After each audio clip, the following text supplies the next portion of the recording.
Étonnant. Des scientifiques ont mis au jour une cité enfouie sous les pyramides d'Égypte. Sa taille est vertigineuse, bien au-delà de celle du plus vaste hypermarché que vous puissiez concevoir. Galeries, chambres souterraines, structures verticales. Nul ne saurait dire aujourd'hui à quoi elles servaient. Commençons par le commencement. Des chercheurs italiens et écossais étudiant la pyramide de Képhren ont identifié ce qui semble être des tunnels secrets sous 3 pyramides distinctes. Cette découverte pourrait remettre en question nos connaissances sur l'Égypte antique. L'expédition baptisée Projet Képhren fut dirigée par Corrado Malanga, basé à Pise, et Filippo Biondi, affilié à l'université de Strathclyde, en Écosse. Leur objectif principal consistait à explorer la pyramide de Képhren, la seconde plus grande du plateau de Gizeh. Sous la pyramide de Képhren, les scientifiques ont mis au jour une imposante structure. Serait-ce une ancienne cité souterraine égyptienne? En analysant minutieusement leurs relevés, ils ont conclu que 8 grandes formations verticales, peut-être des puits ou des conduits, se dissimulaient en profondeur. Ces éléments s'étendent sur près de 2000 mètres, l'équivalent de 2 tours Burj Khalifa, et demi-posées à la suite l'une de l'autre. Un indice saisissant de l'ampleur de la découverte. Ces puits descendent également à environ 610 mètres sous terre, ce qui dépasse largement la profondeur des stations de métro les plus profondes au monde, qui excèdent rarement les 120 mètres. De forme cylindrique, ils sont bordés d'escaliers en spirale, évoquant les tours d'un ancien château gothique. Ils mènent à 2 vastes chambres aux contours inhabituels. S'agirait-il de cubes ou de vasques géantes? Chacune semble mesurer plus de 80 mètres de diamètre. Bien que ces structures aient désormais été identifiées, leur fonction première demeure totalement inconnue. Souhaitez-vous une révélation encore plus troublante? L'équipe est convaincue que des accès similaires existeraient sous chacune des 3 pyramides. Autrement dit, elles pourraient être interconnectées par un réseau secret de tunnels, de galeries et de salles enfouies. Et plus bas encore, à près de 1200 mètres sous la surface, d'autres structures, encore non répertoriées, pourraient sommeiller dans les profondeurs. Et cela ne contribue-t-il pas à nourrir le mystère? L'élément le plus saisissant reste peut-être cette hypothèse formulée par certains chercheurs. Les structures dissimulées autour des pyramides de Gizeh pourraient coïncider avec les légendaires salles d'Amonti. Dans la mythologie égyptienne, ce lieu est décrit comme l'ultime étape des mourants, où l'âme, durant 3 jours, est soumise à un jugement rigoureux et affronte ses terreurs les plus profondes.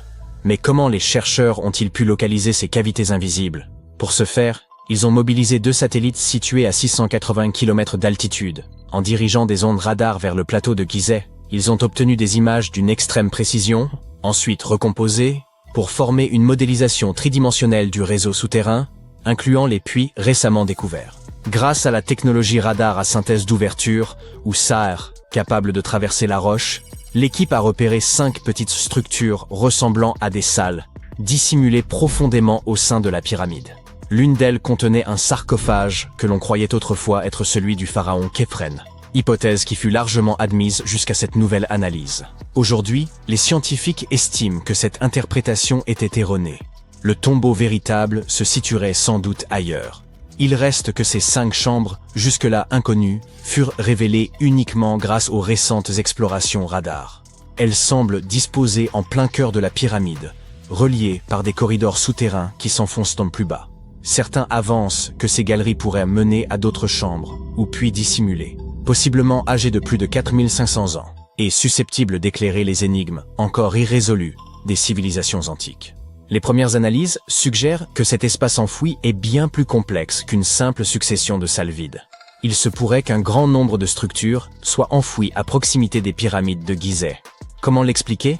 Certains indices suggèrent que l'ensemble comprend des zones excavées, parcourues d'escaliers en spirale qui s'enfoncent davantage. En affinant les images captées, il serait possible de révéler l'existence d'un vaste réseau souterrain, peut-être même les vestiges d'une ville entière, ensevelie sous le plateau. Malgré l'enthousiasme suscité par ces révélations, nombreux sont ceux qui demeurent sceptiques quant à l'existence réelle de cette cité souterraine. Le manque de validation scientifique par des pairs alimente leurs doutes, incitant plusieurs archéologues et spécialistes en imagerie radar à remettre en cause la fiabilité de ces affirmations. Selon eux, les outils employés pour effectuer ces relevés ne posséderaient peut-être pas la précision technique nécessaire pour restituer des images aussi élaborées de ce qui gît sous la surface. Selon eux, les 5 petites chambres repérées à faible profondeur pourraient n'être que des formations naturelles, d'autant que cette région revêtait déjà une importance rituelle bien avant l'édification des pyramides. Certains vont jusqu'à rejeter totalement le recours aux technologies radar dans un tel contexte, les qualifiant de méthodes non validées sur le plan scientifique et mettant en doute leur fiabilité. Cette découverte a également ravivé les débats autour des traditions mythologiques égyptiennes et de la possible présence de manuscrits anciens enfouis sous le plateau de Gizeh. La configuration des chambres nouvellement identifiées rappelle en effet celle que décrivent les récits sur la légendaire salle des archives, un espace mythique censé préserver le savoir primordial des premiers Égyptiens. Si cela venait à se confirmer, ces découvertes pourraient bouleverser la perception que l'on a de la topographie sacrée de l'Égypte. En outre, l'existence de cette cité perdue sous la pyramide pourrait constituer une preuve tangible de structures souterraines, jusqu'alors insoupçonnées. C'est pour cela que l'équipe du projet Kephren est impatiente d'entamer les fouilles permettant de vérifier ces hypothèses. Toutefois, obtenir l'aval des autorités égyptiennes constitue un processus ardu. Les résultats devront encore passer l'épreuve d'une évaluation par des spécialistes avant d'être validés par le monde académique. D'ailleurs, cette découverte archéologique fait suite à une autre annonce, celle de la mise au jour d'une structure insolite sous la nécropole royale de Gizeh, que certains chercheurs soupçonnent de ne pas être d'origine naturelle. Grâce à des techniques de télédétection, les archéologues ont mis au jour une étrange structure souterraine en forme de L, enfouie dans le cimetière ouest de Gizeh. Cette section est réputée pour renfermer les tombes de membres de la royauté ainsi que de hauts dignitaires. Nombre de ces sépultures sont surmontées de mastabas, des édifices rectangulaires en pierre ou en briques de limon, coiffés d'un toit plat. Or, en plein centre de cette nécropole, subsiste une portion dépourvue de toute structure visible en surface. Pour examiner cette zone encore inexplorée, les chercheurs ont recours à la tomographie de résistivité électrique, ERT, et au radar à pénétration de sol, GPR. L'ERT repose sur l'injection de courant dans le sol et sur la mesure de leur résistance afin de révéler d'éventuelles anomalies. Quant au GPR, il projette des ondes radar dans le sous-sol pour en dessiner les formes selon les échos obtenus. À une profondeur d'environ 2 mètres, les chercheurs ont détecté une anomalie. Elle semblait correspondre à une structure souterraine en L, mesurant au moins 10 mètres de long. D'après les relevés, il est probable que cette structure ait été remplie de sable après son édification. Cette découverte a conduit les chercheurs à envisager plusieurs hypothèses. Il pourrait s'agir d'un mélange de sable et de gravier, ou peut-être d'une cavité d'air. L'anomalie a été classée comme hautement résistive, ce qui suggère une origine non naturelle. Le professeur Motoyuki Sato, auteur principal de l'étude et enseignant à l'université de Tohoku, souligne que la netteté des contours appuie l'idée d'une structure artificielle. Un autre élément intrigant concernant les pyramides antiques d'Égypte tient à l'idée, longtemps admise par les historiens, qu'elles furent érigées au profit de la royauté et des élites, seules à posséder les moyens nécessaires. Or, des fouilles récentes menées sur le site archéologique de Tombos, situé dans l'actuel Soudan, viennent remettre en cause cette théorie. Il se pourrait que les pyramides de Tombos aient accueilli, aux côtés des élites, les dépouilles de travailleurs de rang modeste. Les membres laborieux des sociétés antiques auraient ainsi pu reposer dans certains des monuments les plus visibles, y compris les pyramides elles-mêmes. Implantée sur les rives du Nil dans l'ancienne Nubie, la localité de Tombos fut annexée par l'Égypte aux alentours de 1400 avant notre ère, lors de sa conquête de la région. Le site fut alors établi dans le but de renforcer la domination égyptienne. On y érigea des pyramides, bien plus sobres cependant que les gigantesques édifices de Gizeh. Les chercheurs ont repris l'étude de 110 squelettes humains exhumés à Tombos, initialement examinés en 2012. Ils se sont concentrés sur l'analyse des anthèses, c'est-à-dire les points d'attache des tendons et des ligaments sur les os.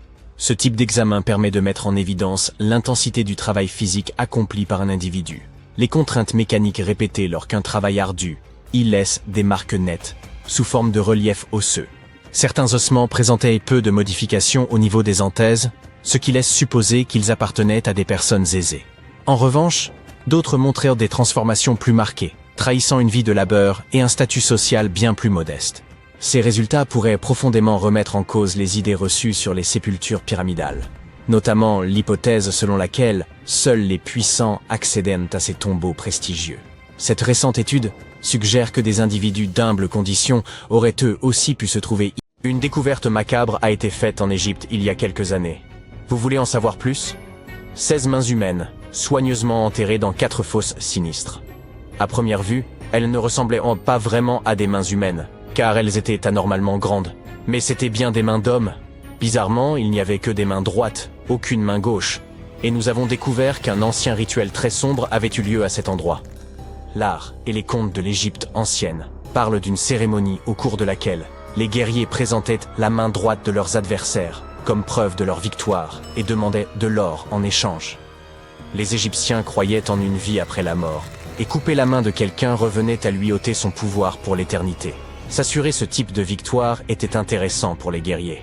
Dans le cas qui nous occupe, le combat avait opposé les Égyptiens aux Hyksos, qui vivaient dans ce qui s'appelait autrefois Canaan. L'Égypte a souvent été le théâtre de découvertes qui ont marqué l'histoire. Et il y a quelque temps, ce papyrus a été retrouvé. Quand on le déploie, il est un peu plus grand qu'un gratte-ciel. Le plus petit gratte-ciel du monde, d'accord. Celui de Wichita Falls, au Texas. À l'époque, les humains n'écrivaient pas sur leur téléphone, ils écrivaient sur cette chose, fabriquée à partir de la moelle du souchet papyrus. Il y a environ 2000 ans, les anciens Égyptiens ont composé quelque chose qui ressemble à un livre. Ils y ont décrit la plupart de leurs traditions funéraires et leur vision de l'au-delà. Ce manuscrit est considéré comme l'un des textes les plus importants de l'Égypte ancienne et il est encore vendu en librairie à ce jour. Il a été exhumé d'une chambre située juste au sud de la pyramide de Djeser, à Saqqara. Eh oui, Djeser est la pyramide la plus ancienne d'Égypte. Ce ne sont pas celles de Gizeh, comme le pensent la plupart des gens. Récemment, le site de Saqqara a été pris d'assaut par des archéologues super enthousiastes qui ont trouvé l'une des plus anciennes momies intactes d'Égypte. Ils pensent que cette momie bien conservée est la dépouille d'un homme fortuné. Elle a été découverte dans un puits profond, recouverte de plusieurs couches de feuilles d'or. De nombreux symboles montrent qu'il s'agissait d'un homme important et riche, comme le bandeau qu'il porte sur la tête, le bracelet sur sa poitrine et le fait qu'il ait été embaumé avec une tunique, ce qui était réservé à la fine fleur de l'Égypte. Mais le plus cool dans cette découverte, c'est que le lieu de repos était toujours scellé au mortier, soit dans l'état dans lequel les Égyptiens l'avaient laissé il y a 4300 ans. Cela peut paraître étrange, mais en 2008, des archéologues ont découvert une pyramide manquante. Elle a disparu parce qu'elle s'est tout simplement détériorée en l'espace de 4000 ans. Aujourd'hui, on ne voit plus que sa base. C'était un site très important dans l'Antiquité. On dit qu'autour de la pyramide, les anciens organisaient une cérémonie très particulière, au cours de laquelle les grands prêtres portaient les restes momifiés de taureaux sacrés. Voici un fait amusant. Les anciens Égyptiens croyaient que les taureaux étaient des incarnations terrestres de la divinité de la ville de Memphis et qu'ils étaient liés au rite de fertilité. Mais il ne s'agissait pas de n'importe quel taureau. Ils devaient être entièrement noirs, avec une seule marque blanche entre les cornes et tout un tas de caractéristiques très spécifiques. Ils étaient sélectionnés par les prêtres locaux et honorés jusqu'à leur mort. Ensuite, ils étaient momifiés et enterrés dans des galeries souterraines. Cette pyramide manquante a disparu vers le XVIIIe siècle. C'est un archéologue allemand qui l'a découverte pour la première fois dans le village de Saqqara. Il l'a nommée la pyramide décapitée lorsqu'il l'a vue pour la première fois. Mais des années après sa découverte officielle, le sable du désert est venu la recouvrir.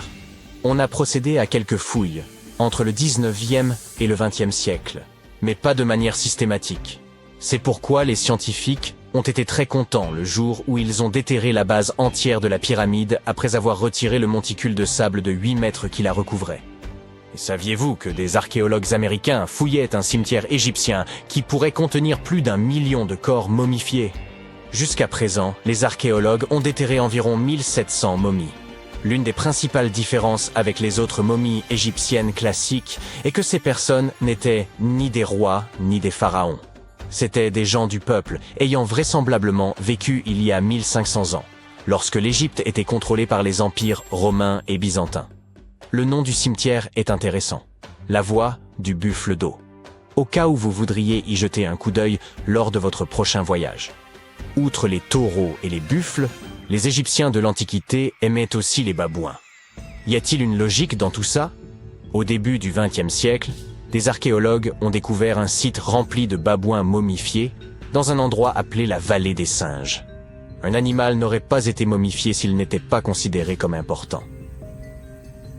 Certains animaux étaient plus importants que d'autres, car ils étaient liés à des divinités spécifiques. Les chacals étaient liés à Anubis, l'ancien dieu de l'au-delà. Quant aux chats, ils étaient assimilés à la divinité féminine Bastet. Les babouins étaient très importants, car on pensait qu'ils étaient liés à Thoth, la divinité de la sagesse et conseiller de Ra, l'une des divinités suprêmes de l'Égypte.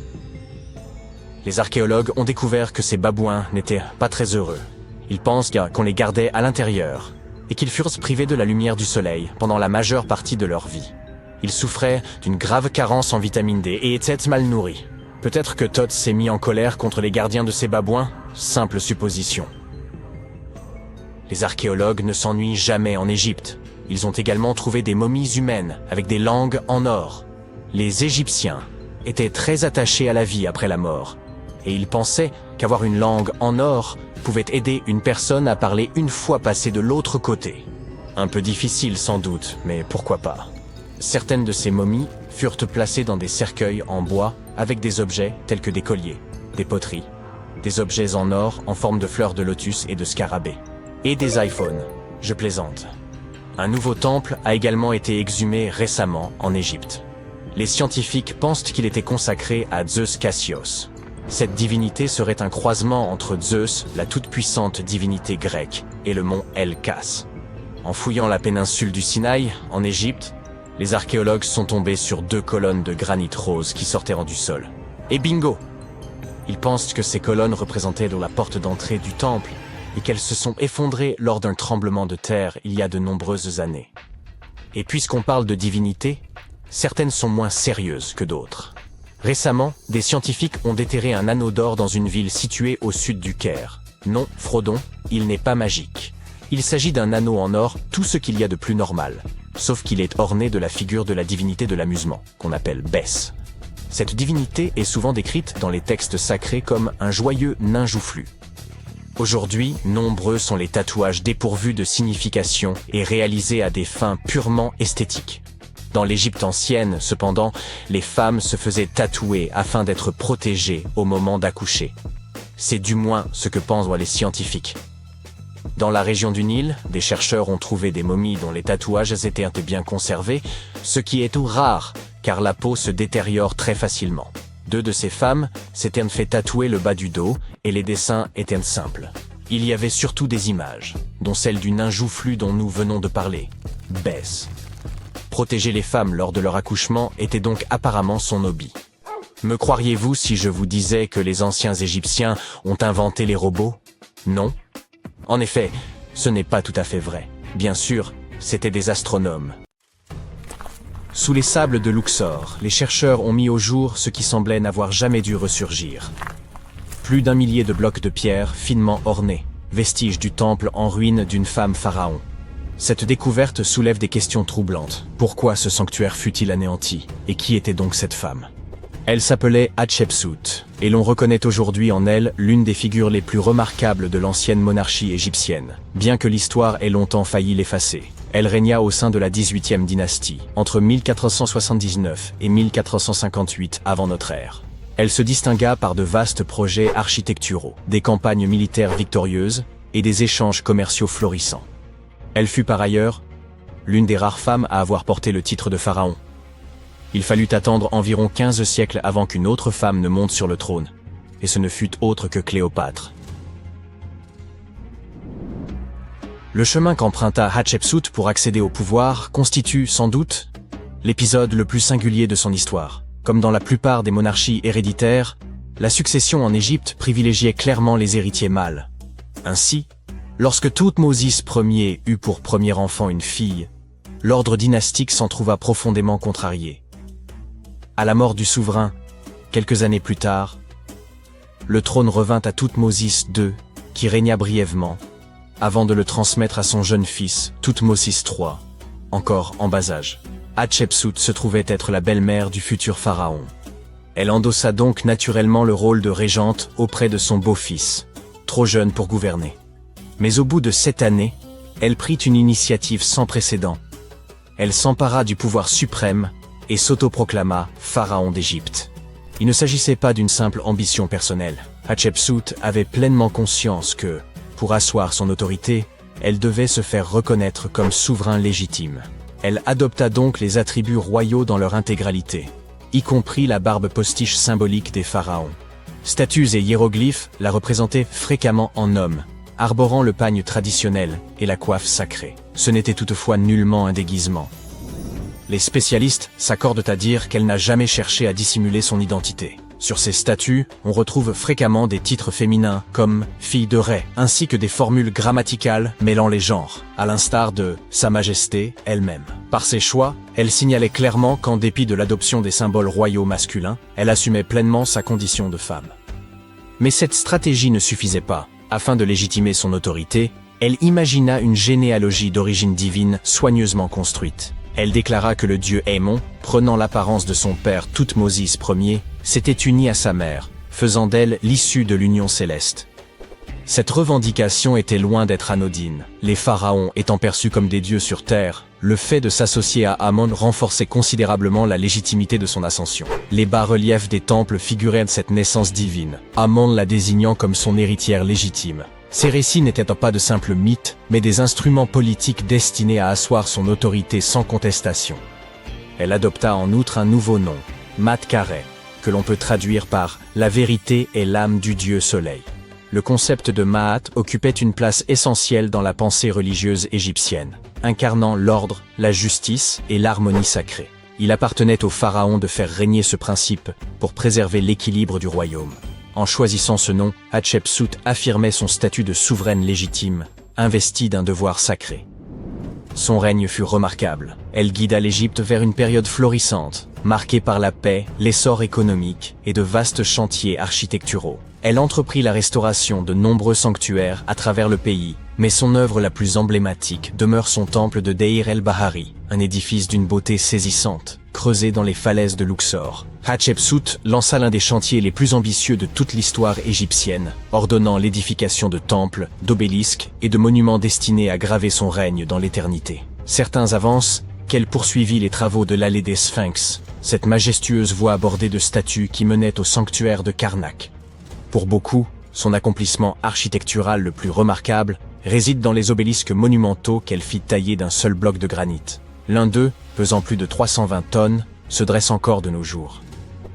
Mais au-delà de l'architecture, elle étendit aussi l'influence de l'Égypte par le commerce. Elle dépêcha une expédition vers le mythique pays de Pont, que l'on situe aujourd'hui en Somalie ou en Érythrée, en rapportant des trésors tels que l'or, l'ivoire ou des créatures exotiques. Cette flotte, fendant la mer Rouge, inaugura la première mission commerciale documentée de ce type, forgeant des liens économiques durables pour les générations futures.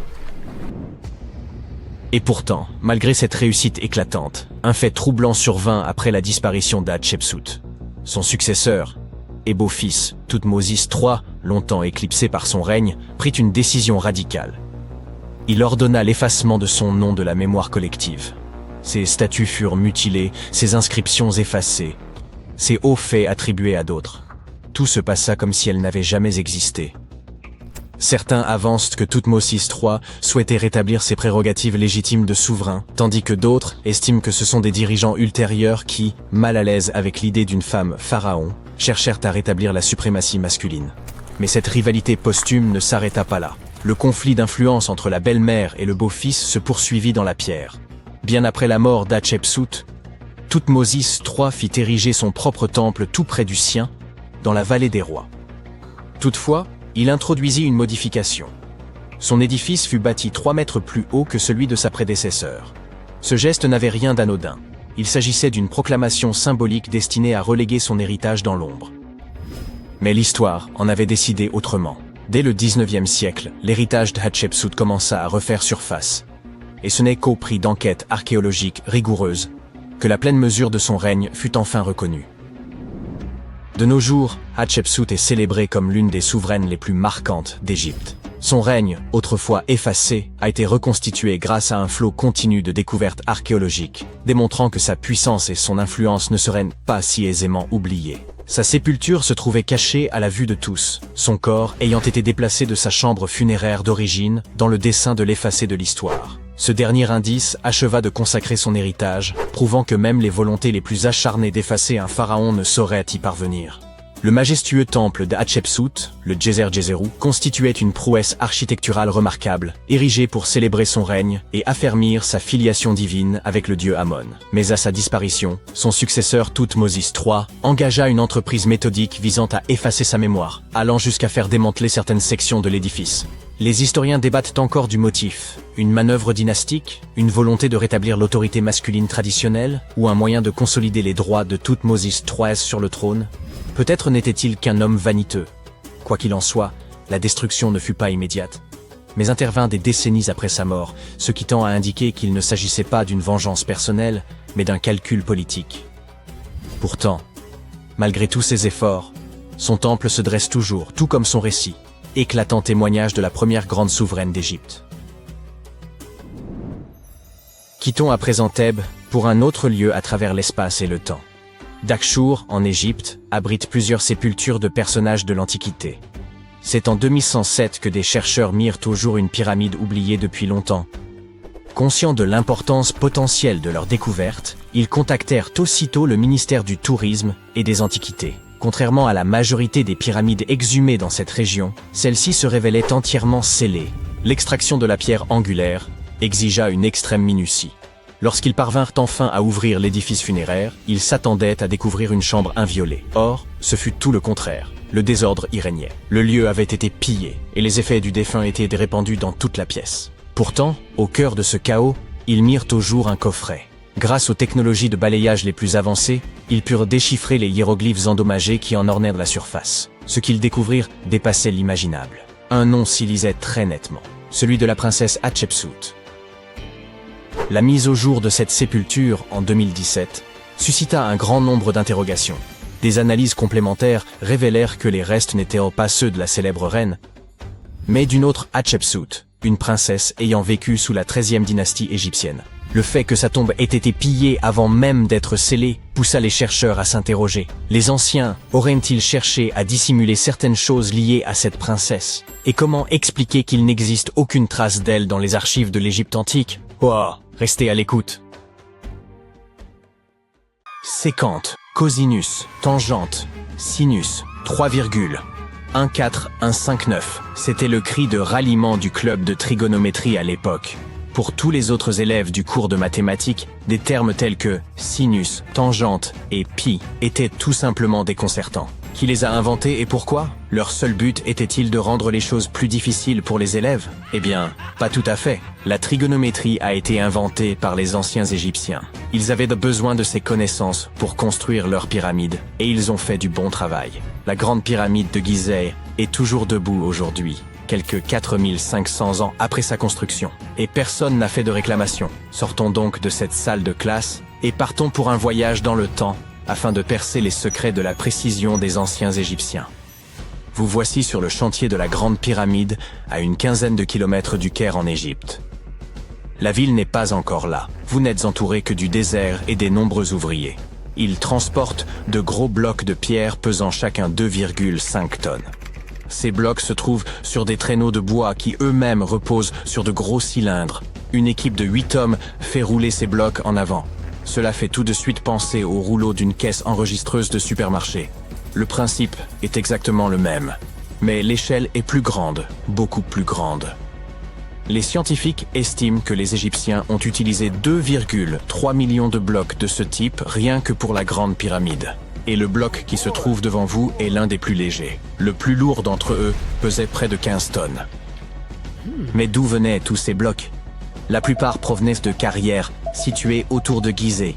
Ce n'est pas très impressionnant, pensez-vous. Mais attendez de savoir comment les ingénieurs de l'Antiquité ont transporté du granit sur 800 km jusqu'à la pyramide. À l'époque, il n'y avait ni chemin de fer, ni autoroute. Mais il y avait le Nil, ce fleuve puissant. Les chercheurs pensent même que les Égyptiens ont creusé un canal pour relier le Nil directement au site de construction des pyramides. Il suffisait alors d'attendre le début de la saison des crues, et le tour était joué. La montée des eaux faisait flotter les lourds blocs de pierre. Mais comment ont-ils ensuite soulevé tous ces énormes cailloux sur la terre ferme pour les empiler ainsi jusqu'au sommet? Disposaient-ils de grues gigantesques? Les anciens Égyptiens ont contourné ce problème, littéralement. L'un des ouvriers vous montre maintenant la rampe géante qui fait le tour de la pyramide qu'ils sont en train de construire. C'est ainsi qu'une route de montagne se ferait un chemin en zigzag jusqu'au sommet. Si la rampe rejoignait directement le sommet de la pyramide, les ouvriers ne pourraient pas s'en servir pour tirer les blocs de pierre. Elle serait trop abrupte. Les scientifiques ont calculé que l'inclinaison maximale était de 8%. Les anciens Égyptiens ont donc simplement prolongé la rampe autour de la pyramide. Encore une fois, il ne s'agit que de théorie, car la rampe aurait pu se trouver à l'intérieur de la pyramide, comme le suggèrent certains chercheurs. La méthode de construction exacte reste un mystère, gardé jalousement par le Sphinx. C'est son vrai nom, n'est-ce pas? Eh bien c'est faux. Le grand Sphinx n'est que le pseudonyme de la statue. Vous savez, ce nom que prennent les écrivains lorsqu'ils veulent se cacher leur véritable identité, ou le nom de scène d'un chanteur. Le véritable nom du Sphinx, traduit de l'égyptien, signifie Horus à l'horizon. C'était le nom de la divinité égyptienne du ciel. Le mystère ne s'arrête pas là. Un homme passe devant vous avec un seau de peinture. Il va ajouter une touche de couleur au grand Sphinx. Les chercheurs ont trouvé des taches de cette couleur rouge à côté de son oreille. Il s'agit d'une peinture très résistante, qui a tenu pendant des milliers d'années. Vous vous tenez maintenant en face du Sphinx. Vous levez les yeux. Il est très grand, n'est-ce pas? 20 mètres, pour être précis. Résistez à l'envie de prendre un selfie. Allez, vous pouvez le faire. Vous remarquez maintenant autre chose. On dirait que le Sphinx se trouve au centre d'un triangle géant. C'est l'un des côtés de la grande pyramide. Et non, vos yeux ne vous jouent pas des tours. Le Sphinx se trouve vraiment au centre de la face latérale de la pyramide. C'est ici que les mathématiques entrent en jeu. Une pyramide a 4 faces, appelées faces latérales. Il y a aussi une 5e face, la base, mais elle n'est pas visible. C'est, vous l'avez deviné, la face cachée. Le Sphinx a un dernier mystère à révéler, son âge. Les scientifiques s'accordent à dire que c'est le pharaon Képhren qui l'a construit. Il a régné après son père qui avait construit la grande pyramide, toute proche. Les 2 structures ont donc été achevées à la même époque. Mais revenons à nos jolis nombres. Vous avez entendu parler de Cléopâtre, cette princesse égyptienne dont on dit qu'elle était d'une grande beauté? Elle a vu les pyramides, mais elle vivait plus près de l'époque du premier iPhone que de celle des bâtisseurs de pyramides. Fascinant, non? Vous pouvez voir des milliers de personnes autour de vous. Ils travaillent dur pour construire le tombeau du pharaon. Mais combien sont-ils exactement? Un philosophe grec a estimé qu'il y avait jusqu'à 100 000 ouvriers. Ce chiffre semble acceptable pour une structure aussi gigantesque, mais il ne peut pas être correct. La science ne peut tout simplement pas confirmer ce chiffre. Les égyptologues estiment le nombre total d'ouvriers à 30 000. Et oui, Indiana Jones était l'un d'entre eux, du moins sur le grand écran, mais il est arrivé en retard. Les égyptologues en savent beaucoup sur les pyramides, mais ils ne savent pas tout. Non pas parce qu'ils ne veulent pas savoir, mais parce qu'ils n'ont pas encore recueilli suffisamment de preuves. Ils ne peuvent que supputer le processus de construction. D'abord, les ingénieurs arrivaient pour choisir le bon endroit et prendre les mesures nécessaires. C'est pour cela qu'ils avaient besoin de toutes ces mathématiques compliquées. Ensuite, il fallait s'approvisionner en matériaux, les gros blocs de pierre dont j'ai parlé plus haut. Les bateaux les livraient à l'emplacement de la future pyramide, et les ouvriers pouvaient enfin s'atteler à la tâche. Ils travaillaient en petits groupes, mais ils étaient au moins 2000 à ciseler et à sculpter à tout moment. Cela ressemble à un chantier d'aujourd'hui? C'est très similaire, mais ça se passe il y a des milliers d'années. Il est étonnant de voir ce que les Égyptiens de l'Antiquité étaient capables de réaliser avec des outils en cuivre et en pierre. La pyramide est maintenant terminée. Mais s'agit-il de la même pyramide que celle que nous voyons aujourd'hui? Pourquoi cette structure brille-t-elle sous le soleil du désert? N'est-elle pas censée être d'un jaune poussiéreux? Eh bien non. Au fil du temps, l'activité humaine et les éléments ont complètement décapé la couche extérieure des pierres. Des artisans experts avaient poli ces blocs en utilisant uniquement de la pierre et du sable. Le résultat final était une pierre lisse et brillante. Le jour de son achèvement, la grande pyramide de Gizeh était un triangle de lumière parfait. Ses faces polies étaient crantaux comme des miroirs géants, reflétant le puissant soleil égyptien. C'est à ce moment-là que vous devez mettre vos lunettes. La chose brillante que vous voyez au sommet de la pyramide est en réalité faite d'or. On appelle pyramidion la pierre de couronnement que l'on place tout en haut d'une pyramide. Elle était recouverte de feuilles d'or. Comme vous pouvez le deviner, ce sont ces pierres qui ont disparu en premier. Avant de vous ramener dans votre salle de classe, nous allons faire un autre arrêt. Nous nous rendons dans les îles britanniques. Et non, ce n'est pas à Stonehenge que nous allons. Il s'agit de Newgrange, dans le comté de Meath. Les scientifiques estiment que les anciens peuples d'Irlande ont construit ce monument de pierre aux alentours de 3200 ans avant notre ère. Il est donc plus ancien que Stonehenge et que la grande pyramide de Gizeh. La fonction du monticule circulaire de Newgrange est la même que celle de la grande pyramide et est tout aussi mystérieuse. On estime à plus de 220 000 tonnes le volume de pierres détachées présentes dans la vallée. Et il ne s'agit pas de pierres jetées au hasard sur une pile. L'ordre dans lequel elles sont disposées rend la structure imperméable. Cela expliquerait comment Newgrange a pu tenir si longtemps. N'avez-vous pas soudain envie de vous procurer un étui bien étanche pour votre téléphone ? Vous êtes de retour à votre pupitre. Mais le cours de mathématiques d'aujourd'hui est la dernière chose à laquelle vous pensez. Vous pensez à la grandeur des pyramides égyptiennes. Et vous vous demandez si nous avons quelque chose de semblable aujourd'hui. Eh bien, sachez que les ingénieurs modernes sont tout aussi impressionnés que vous par la grande pyramide.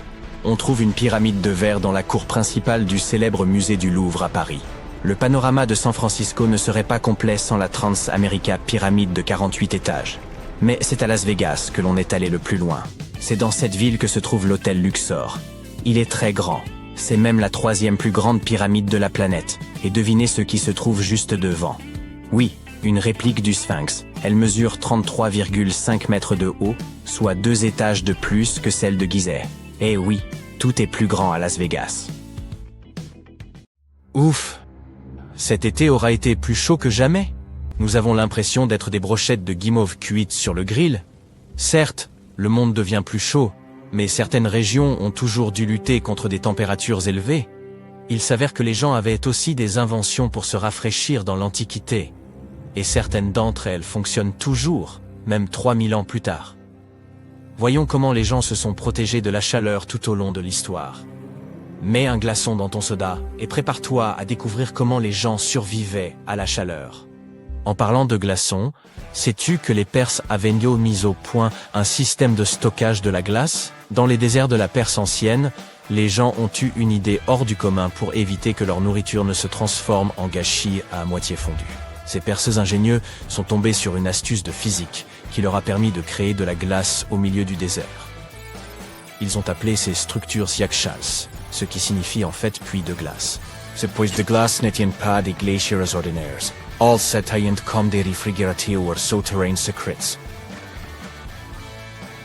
De l'extérieur, les yakshals ressemblaient à des structures faites de briques et de boue en forme de dôme. Mais à l'intérieur, c'était un tout autre monde. Ces fosses à glace étaient dotées d'un système de refroidissement par évaporation qui fonctionnait comme par magie. La nuit, lorsque le désert se refroidissait, les Perses exploitaient l'effet de refroidissement radiatif. Ils ont aménagé des tranchées intelligemment conçues pour contenir de fines couches d'eau. L'eau gelait, défiant la chaleur du désert. Il y avait aussi des aires de stockage souterraines. Les Perses récupéraient de l'eau glacée qui fondait dans ces tranchées fraîches et, pendant la nuit, ils la congelaient à nouveau, tirant ainsi le meilleur parti possible du refroidissement naturel du désert. Pour ajouter à cet effet de refroidissement, ils ajoutaient un mur pour abriter les zones de stockage du soleil brûlant de la mi-journée. Et ce n'est pas tout. Ils disposaient d'une fantastique structure appelée le Badgair, qui captait la brise et la dirigeait directement vers les fosses de glace. De l'air frais et une brise glacée, la combinaison gagnante. Ils disposaient même de canaux complexes, appelés des kanates, pour acheminer l'eau des montagnes voisines jusqu'aux puits de glace et aux maisons. Au fil du temps, ces yakshals sont tombés en désuétude, et la technologie moderne a pris le dessus. Mais il y a aussi de bonnes nouvelles. En Iran, des gens formidables restaurent ces anciennes glacières. Alors, si tu te retrouves un jour dans ce désert, n'oublie pas de visiter ces sites incroyables et d'assister en direct au génie des anciens Perses. Maintenant, on aimerait se concentrer davantage sur ces attrape-vents parce qu'ils ne servent pas seulement à fabriquer des glaçons, mais aussi à se refroidir. À l'époque, ces merveilles architecturales ingénieuses faisaient fureur dans des contrées comme la Perse, l'Égypte et le Moyen-Orient. Imagine des structures en forme de tour avec des ouvertures à différents niveaux, stratégiquement placées, pour exploiter la puissance de la brise naturelle. Ces ouvertures étaient nues comme des portails magiques pour le vent. Elles captaient ces rafales rafraîchissantes et les guidaient directement dans les espaces de vie des habitations. En fait, Il s'agissait de climatiseurs naturels. La brise s'écoulait gracieusement vers le bas, rafraîchissant le sol tout en virevoltant à travers le bâtiment. Le secret réside ici dans les détails. La hauteur de la tour, le nombre de côtés, les ouvertures et le positionnement des pales intérieures. Tout unrolled dans l'efficacité des tours éoliennes. Grâce à ces capteurs de vent, les sociétés anciennes pouvaient profiter de températures intérieures agréables sans trop transpirer. Peux-tu imaginer vivre à cette époque? Sentir la douce brise souffler dans ton palais, te procurant une sensation de fraîcheur et de bien-être? On attribue souvent aux Perses l'invention de ces impressionnants attrape-vents. Mais n'oublions pas l'Égypte. On y trouve des traces de structures similaires, datant de 1300 ans avant notre ère. Oui, l'invention des attrape-vents a peut-être eu lieu dans l'Égypte ancienne, mais c'est à Yazd, en Iran, que l'on trouve le plus grand nombre d'entre eux. Les vents n'auraient pas pu y vivre sans ces anciennes climatiseurs, car il ne pleuvait pratiquement pas dans cette région tout au long de l'année. Observons maintenant ces extérieurs perforés à double paroi. Imagine que tu habilles un bâtiment d'un écran perforé sophistiqué. C'est comme si tu donnais un coup de jeûne à l'extérieur tout en gardant la fraîcheur à l'intérieur. Cette technique de génie permet tout d'abord de disperser la lumière du jour sans que les rayons du soleil ne nous aveuglent. L'écran fait également de l'ombre, offrant à l'intérieur du bâtiment un répit bien mérité contre le soleil ardent. Il s'agit en quelque sorte d'un chapeau de plage naturel pour ta maison. En plaçant cet écran à environ 1 mètre des murs extérieurs, on crée un couloir de rêve où l'air frais circule librement. Et bon, ils ajoutent aussi une touche d'élégance au bâtiment. Ces structures sont parfois appelées jalis. À Jaipur, en Inde par exemple, la température moyenne pendant la journée est d'environ 38 degrés. Ces structures sont donc cruciales. Les jalis se présentent sous différentes formes, en pierre, en stuc ou en bois. C'est un symbole culturel profondément ancré dans l'architecture indienne. On retrouve sa présence intrigante dans des bâtiments historiques emblématiques, tels que le majestueux Taj Mahal et le grandiose Fort Rouge de Delhi. Mais ce n'est pas là qu'une chose du passé. Les jalis sont toujours présents dans l'architecture moderne et leur charme a suscité la créativité d'artistes et de concepteurs du monde entier. Il orne l'extérieur du bâtiment, sa section transversale présentant une ouverture plus grande à l'extérieur et plus étroite à l'intérieur. C'est là que l'effet Venturi entre en jeu pour étaler sa physique. Lorsque l'air s'écoule dans ce passage rétréci, il prend de la vitesse, ce qui crée une différence de pression entre l'intérieur et l'extérieur du bâtiment. L'air soufflant, à une vitesse plus élevée est comprimé, et, lorsqu'il est relâché, se refroidit. Le moucharabier est un treillis ou un écran en bois utilisé au Moyen-Orient et en Afrique du Nord. Ces merveilles décoratives ressemblent à des stores de fenêtres. Mais ils ne se contentent pas d'être jolis, ils sont aussi ingénieux. Ils protègent de ton intimité tout en te protégeant du soleil et laissent entrer l'air frais et la lumière. Certaines personnes adjoignent également des pots en terre cuite remplis d'eau, de sable ou de paille humide à leur création. Lorsque l'air chaud passe par les trous, il traverse également la surface poreuse du pot. L'humidité contenue dans le pot s'évapore et rafraîchit l'air. Il s'agit d'une technique peu coûteuse idéale pour les climats chauds et secs. Elle est respectueuse de l'environnement et ne nécessite pas d'électricité. Très bien, avançons rapidement jusqu'à aujourd'hui. Les concepteurs font preuve de créativité et associent la sagesse traditionnelle à la technologie moderne. Les tours Al-Bahar d'Abu Dhabi ne sont pas en reste. Imagine plus de 2000 panneaux hexagonaux qui dansent au gré des mouvements du soleil pour ombrager l'intérieur du bâtiment. L'évaporation de l'eau était une autre arme secrète des anciens, simple mais très efficace. De plus, les Égyptiens de l'Antiquité suspendèrent des tapis et des rideaux mouillés dans l'embrasure des portes. Lorsque l'air passait à travers eux, ils se refroidissaient, ce qui permettait de se protéger du soleil brûlant. Les architectes de l'Antiquité étaient bientôt passés maîtres dans l'art de maximiser la circulation de l'air. Ils savaient comment assurer une ventilation transversale et laisser l'air chaud s'échapper tout en invitant de l'air plus frais à l'intérieur. Si l'on se reporte sur la Rome antique, les bains publics étaient l'endroit en vogue à l'époque. Les gens s'y réunissaient pour discuter de politique, faire du sport et bien sûr se baigner pour se détendre. Le frigidarium était l'endroit le plus frais des thermes romains. Après un bain de vapeur dans le caldarium, les Romains se précipitaient dans cette piscine géante pour se détendre. Dans certains endroits, comme la Cappadoce en Turquie, les gens se sont déplacés sous terre pour s'abriter de la chaleur. Ils y ont creusé des maisons douillettes, à même la roche volcanique, exploitant les pouvoirs de refroidissement naturel de la Terre. La leçon à tirer est donc simple. Les architectes et les concepteurs peuvent créer des merveilles en combinant les traditions locales et des technologies de pointe. La vallée de la mort, en Californie, s'enorgueillit d'avoir la température la plus élevée, officiellement enregistrée à ce jour, avec 57 degrés en 1913. Quant au record de chaleur en Afrique, il s'élève à 55 degrés, relevé en 1931 à Kébili, en Tunisie. En Europe, la température la plus élevée jamais enregistrée a atteint près de 49 degrés en Sicile en août 2021. Nous savons que les anciens Égyptiens étaient assez talentueux pour construire des édifices aussi grandioses que les pyramides, mais étaient-ils suffisamment intelligents pour mesurer la vitesse de la lumière? Une théorie circulant en ligne le suggère. Si vous comparez ces deux chiffres, vous verrez qu'ils correspondent parfaitement. Le premier est la vitesse de la lumière dans le vide en mètres par seconde, et le second est la latitude de la grande pyramide de Gizeh. Alors, était-ce intentionnel ou s'agit-il juste d'une coïncidence? Heureusement, nous pouvons vous assurer qu'il s'agit simplement d'une coïncidence, et non d'une autre théorie du complot.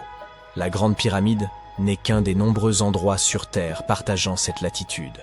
De plus, même si les Égyptiens étaient non parvenus à mesurer la vitesse de la lumière et avaient décidé de la garder secrète, ils n'auraient pas utilisé de mètre pour l'exprimer. Celui-ci n'a été défini qu'à la fin du XVIIIe siècle. Les bâtisseurs des pyramides utilisaient une autre unité de mesure appelée la coudée. Une coudée équivaut à un pied et demi, soit 45 cm. Cette unité, basée sur la longueur de l'avant-bras depuis le coude jusqu'au bout du majeur, était répandue dans l'Antiquité. Ainsi, s'ils avaient voulu épater tout le monde en positionnant leurs pyramides à une latitude correspondant à la vitesse de la lumière en coudée, ils auraient dû construire leurs édifices emblématiques quelque part en Europe. Par ailleurs, l'astronome danois Ole Rømer, qui a mesuré pour la première fois la vitesse de la lumière en 1676, aurait été bien contrarié de découvrir que quelqu'un l'avait fait des siècles avant lui. Bien que les Égyptiens aient été en avance sur leur temps à bien des égards, ils n'ont jamais mesuré la vitesse de la lumière, ni employé de coordonnées de latitude et de longitude pour leur construction. La base de la grande pyramide de Gizeh peut sembler être un carré parfait, mais il s'agit en réalité d'une structure à 8 côtés, et non 4. Chacun de ces 4 côtés présente une légère indentation concave qui les divise uniformément de la base au sommet. La version officielle voudrait qu'un pilote britannique du nom de Groves ait été le premier à le remarquer en 1940, lorsqu'il survolait la pyramide. Il a pris une photographie montrant les ombres qui soulignaient ces indentations.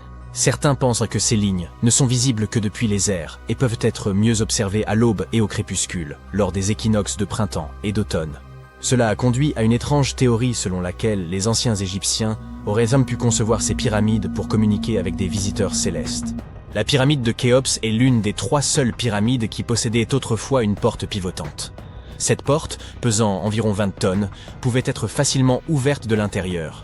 Son ajustement précis la rendait presque invisible du dehors. Sans loquet ni poignée visible, seules de très légères aspérités dans la paroi extérieure dénotaient l'ouverture. Les 2 autres pyramides avec des portes similaires appartenaient respectivement au père et au grand-père de Khéops. La grande pyramide renferme également un vide caché d'au moins 30 mètres de long, découverte en 2017. Nous ignorons encore ce qui se trouve à l'intérieur de cet espace, sa fonction exacte, ou s'il est le seul de ce type. Les chercheurs ont utilisé une technologie permettant de voir à travers les murs des cathédrales, des pyramides mayas et même des volcans, reposant sur une pluie naturelle de particules subatomiques appelées muons. Ces particules traversent plus facilement les espaces vides que les matériaux solides. En plaçant plusieurs détecteurs de muons autour d'une structure, les scientifiques peuvent cartographier ces éléments solides et ces zones vides. Une équipe a placé des détecteurs de muons à l'intérieur de la pyramide de Khéops, collectant des données au fil des mois. Les scientifiques ont analysé à de nombreuses reprises des échantillons du mortier utilisé pour construire les pyramides. Bien que nous en connaissions la composition, la technologie moderne ne peut toujours pas le reproduire. Ce mortier, principalement composé de gypse traité, n'était pas utilisé comme le ciment actuel de nos briques, mais servait à soutenir les joints entre ces pierres massives lors de leur mise en place. Environ un demi-million de tonnes de ce mortier auraient été nécessaires pour construire la grande pyramide de Khéops. Ce mortier fait de gypse est plus robuste que les pierres elles-mêmes et a résisté pendant des millénaires. Les 4 côtés de la pyramide de Khéops sont alignés avec les points cardinaux, nord, sud, est et ouest. Selon l'archéologue et ingénieur Glenn Dash, cet alignement est précis à 4 minutes d'arc près, soit un 1/15 de degré. Les architectes y parvenus sans outils modernes tels que des drones ou des ordinateurs. De nombreux chercheurs ont tenté d'expliquer ce prodige d'architecture. Peut-être utilisait-il l'étoile polaire ou l'ombre du soleil. Dash a récemment proposé une idée nouvelle et plus simple. Les Égyptiens auraient pu utiliser l'équinoxe d'automne pour aligner les pyramides. Celle-ci se produit 2 fois par an, lorsque le soleil traverse le plan équatorial terrestre, rendant le jour et la nuit presque égaux en durée. Pour éprouver sa théorie, Glenn Dash a conduit une expérience le 22 septembre 2016, premier jour de l'équinoxe d'automne. Il a utilisé une tige spéciale appelée gnomon, dont disposaient les Égyptiens, pour projeter une ombre, puis il en a suivi la pointe à intervalles réguliers, formant une courbe régulière. En reliant 2 points de la courbe au moyen d'une corde tendue, il a créé une ligne presque parfaite d'est en ouest. Dash a observé que lors de l'équinoxe, la pointe de l'ombre se déplaçait en ligne droite, suivant presque parfaitement la direction est-ouest, avec une légère déviation dans le sens anti-horaire, similaire à celle observée dans les pyramides. Bien que l'expérience ait été menée dans le Connecticut, Glenn Dash estime que la même méthode fonctionnerait en Égypte. Tout ce dont les Égyptiens avaient des besoins, c'était d'une journée claire et ensoleillée. Ils pouvaient déterminer l'équinoxe d'automne en comptant 91 jours à partir du solstice d'été. Cependant, ils nous ont laissé peu d'indices, et aucun document d'ingénierie n'a été retrouvé qui explique leur méthode. Ainsi, bien qu'ils aient pu utiliser des ombres pour se repérer, rien n'est moins certain. Les scientifiques se sont longtemps demandé comment ces lourds blocs de pierre étaient acheminés vers les sites des pyramides, et ils pourraient enfin avoir la réponse. Une équipe chercheur de l'Université de Caroline du Nord à Wilmington a découvert que 31 pyramides avaient probablement été construites le long d'un ancien bras du Nil. Ce bras est maintenant enseveli sous le désert et les terres agricoles. Pendant des années, les archéologues ont pensé que les anciens Égyptiens devaient utiliser une voie d'eau à proximité pour transporter les matériaux, les équipements, les personnes et tout ce dont ils avaient besoin pour construire les pyramides. Mais jusqu'à présent, ils n'étaient pas certains de l'emplacement, de la forme, de la taille ou de la proximité de cette voie d'eau par rapport au site de construction. L'équipe de recherche a utilisé l'imagerie radar par satellite, des cartes historiques, la prospection géophysique et des carottages de sédiments pour cartographier cette branche du fleuve. Ils pensent qu'elle a été ensevelie suite à une grande sécheresse et au fil des tempêtes de sable il y a des milliers d'années. L'équipe est parvenue à plonger sous la surface sablonneuse et à obtenir des images de certaines caractéristiques cachées grâce à la technologie radar. Ils ont découvert des rivières cachées et des structures anciennes situées au pied des collines où se trouvent la plupart des pyramides égyptiennes. La découverte de cette branche fluviale disparue aide à expliquer la forte densité de pyramides entre Gizeh et Licht, dans ce qui est à présent une zone inhospitalière du Sahara. L'Égypte n'est pas le pays qui compte le plus grand nombre de pyramides au monde. Ce titre revient à son voisin méridional, le Soudan. Lorsqu'on se figure une scène épique dans le désert, avec son soleil écrasant, ses dunes infinies et ses oasis presque surnaturelles, il est naturel d'imaginer le mythique Sahara, n'est-ce pas? Pourtant, que diriez-vous si l'on vous apprenait qu'il y a 11 000 ans, cette vaste mer de sable brûlant avait une apparence radicalement différente? Bien sûr, personne n'était là pour en témoigner, mais on raconte qu'à cette époque, ce que nous appelons aujourd'hui un désert était un véritable Éden, parsemé de lacs, de rivières, de prairies verdoyantes et même de forêts. Alors, où donc est passée toute cette eau? Il existe de nombreux récits sur ces temps anciens où les déserts étaient recouverts de jungles et de forêts luxuriantes, jusqu'à ce qu'un bouleversement, qu'il s'agisse de changements climatiques ou de séismes titanesques, transforme ces terres fertiles en dunes arides. Mais que penseriez-vous d'une hypothèse selon laquelle le Sahara aurait été transformé en désert par les activités humaines et des chèvres? Au fil des millénaires, Le Sahara a connu des alternances marquées entre périodes humides et sèches, principalement en raison de légères variations dans l'inclinaison orbitale de la Terre, influençant la quantité de rayonnement solaire reçu par l'atmosphère. Il y eut même des phases appelées « périodes humides africaines », où des pluies abondantes métamorphosaient ce paysage aride en un écrin de verdure éclatante. Cependant, entre 8 et 4500 ans avant notre ère, un phénomène inhabituel a bouleversé la région. Certaines zones sont passées d'un climat humide à un climat aride bien trop rapidement pour que cela puisse s'expliquer uniquement par des variations orbitales. En un laps de temps relativement bref, le Sahara verdoyant a laissé place au désert que nous connaissons aujourd'hui. Si vous interrogez les scientifiques sur la raison de ce changement, ils évoqueront sans doute une mauvaise paramétrisation des données. Ce jargon pourrait sembler nébuleux, alors permettez-nous de traduire. Cela signifie qu'eux-mêmes n'en sont pas sûrs et qu'il leur manque encore plusieurs pièces du puzzle.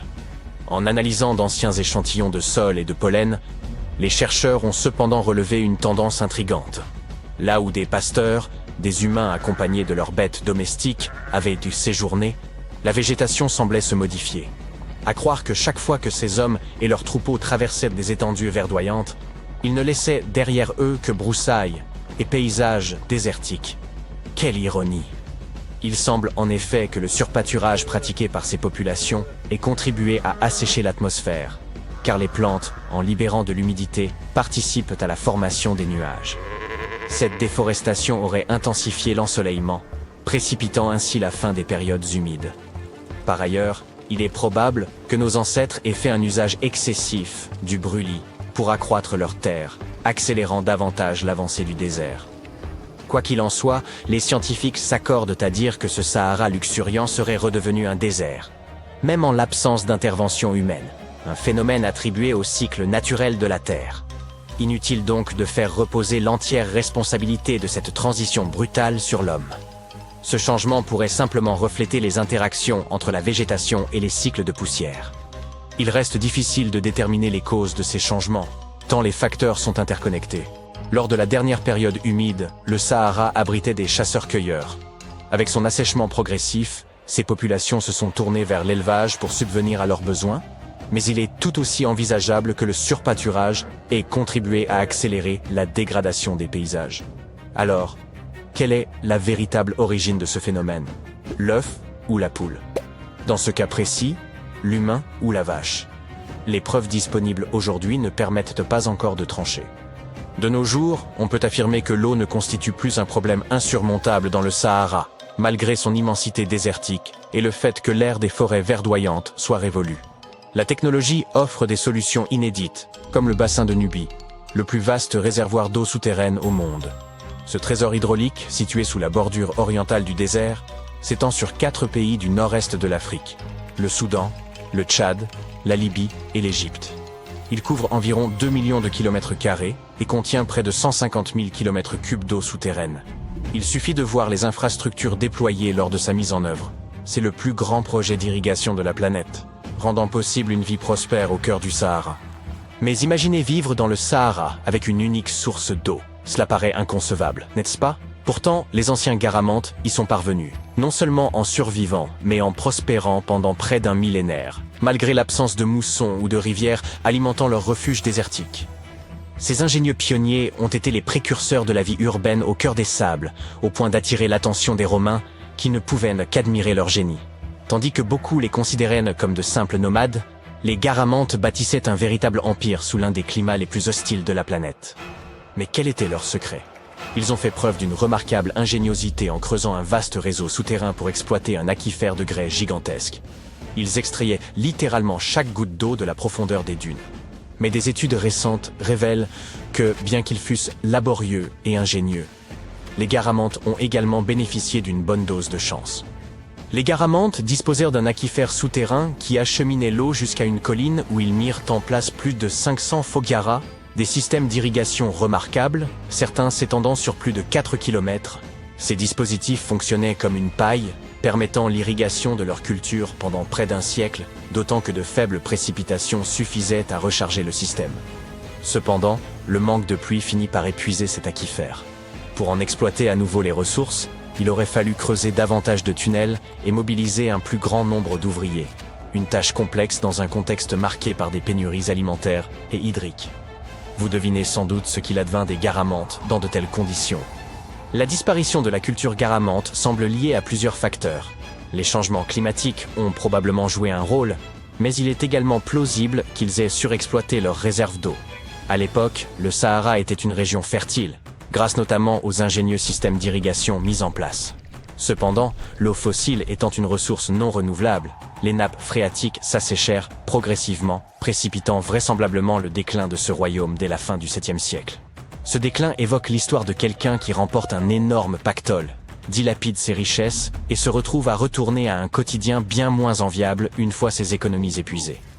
D'ailleurs, même si les Garamantes avaient laissé derrière eux quelques témoignages de leur sagesse, il est fort probable que nous ne parvenions jamais à en percer le sens. Nous ignorons la langue qu'ils utilisaient, et leurs textes demeurent à ce jour presque entièrement indéchiffrables.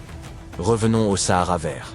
Ce désert s'est formé il y a environ 4500 ans, mais nous avons aujourd'hui un aperçu fascinant de la vie à cette époque grâce à des parcs naturels en Afrique.